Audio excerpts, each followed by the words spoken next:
아니, 영원한 생명을 준다는데 이걸 거부하는 사람이 있을까요? 좀 이상하게 들리죠? 오늘은 요한복음을 통해서 도대체 왜 사람들이 예수를 거부했는지 그 6가지 핵심 이유를 한번 깊이 파헤쳐 보겠습니다. 자, 이 모든 이야기의 시작은 바로 이 구절, 요한복음 5장 40절입니다.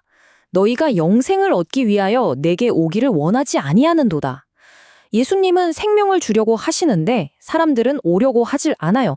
이게 바로 우리가 오늘 풀어봐야 할 아주 심오한 역설인 거죠. 생각해보세요. 생명을 준다는데 왜 거부했을까요?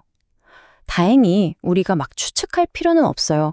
성경이 직접 그 이유를 정말 명확하게 설명해 주거든요. 지금부터 그 답을 하나씩 찾아보시죠. 모든 갈등에는 시작점이 있기 마련이죠. 사람들이 예수를 거부하게 만든 그 논쟁의 불씨는 과연 뭐였을까요? 먼저 그 배경부터 한번 살펴보겠습니다. 갈등의 핵심, 정말 딱 한마디였습니다.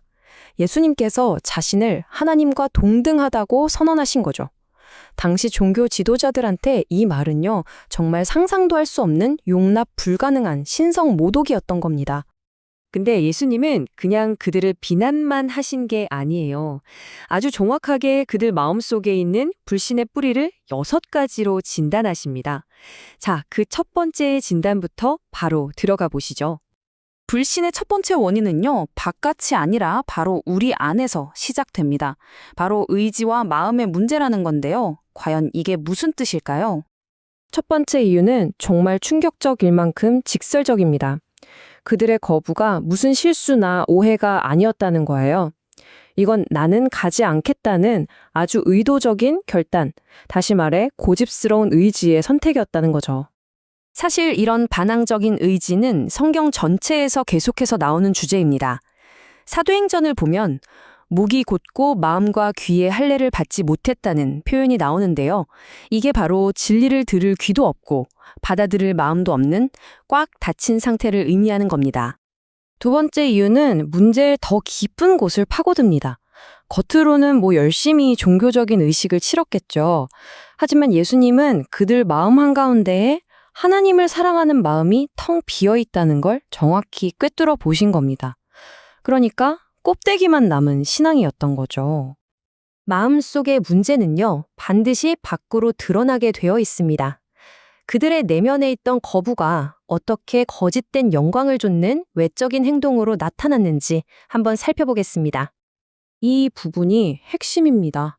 사람들은 진리 그 자체이신 진짜 메시아는 거부하면서 오히려 자기들의 욕망을 채워줄 것 같은 그럴듯한 거짓 메시아는 두 팔 벌려 환영했다는 거죠. 이게 대체 뭘 의미하는 걸까요?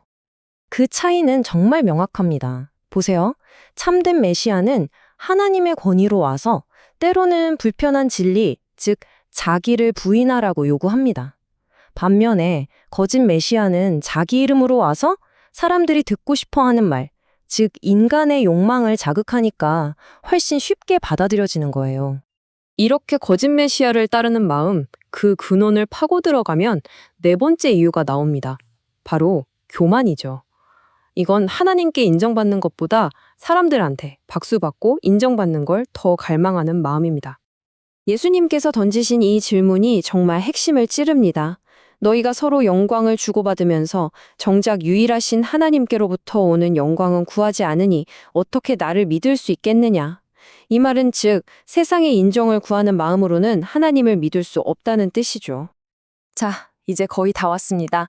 불신의 가장 깊은 뿌리, 그 근본적인 토대가 무엇인지 보여주는 마지막 2가지 이유만 남았습니다.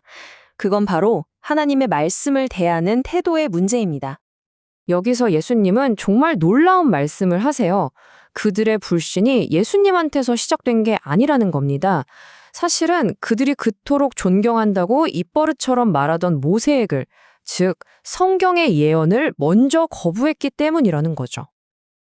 그리고 예수님은 성경과 자신을 절대 뗄 수 없는 하나로 묶어버리십니다. 너희가 모세를 믿었다면 나도 믿었을 것이다. 왜냐하면 그가 바로 나에 대해 기록했기 때문이다. 이건 뭐랄까, 성경을 믿는 것과 예수를 믿는 건 동전의 양면과 같다는 강력한 선언이죠. 그리고 이게 바로 마지막 6번째 이유이자 논리적인 결론에 이르게 합니다. 불신은 마치 도미노 같아요. 기록된 말씀인 모세의 글을 믿지 않는데 어떻게 살아있는 말씀 그 자체이신 예수님을 믿을 수 있겠습니까? 불가능한 거죠.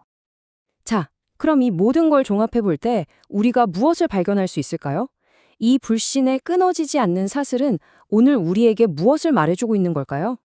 결국 이 6가지 이유는요, 그냥 따로따로 떨어진 문제가 아닙니다. 교만은 사람의 영광을 좇게 만들고, 하나님을 사랑하는 마음이 없으니 의지는 완고해지고, 결국 성경을 믿지 않으니까 그 성경이 증언하는 메시아도 믿지 못하게 되는 하나의 거대한 불신의 사슬인 셈입니다. 그래서 마지막 질문은 바로 우리 각자에게 돌아옵니다.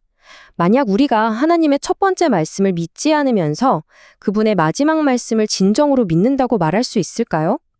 우리 신앙의 기초가 과연 어디에 있는지 다시 한번 깊이 생각해 보게 하는 질문입니다. 오늘 내용은 여기까지입니다. 감사합니다.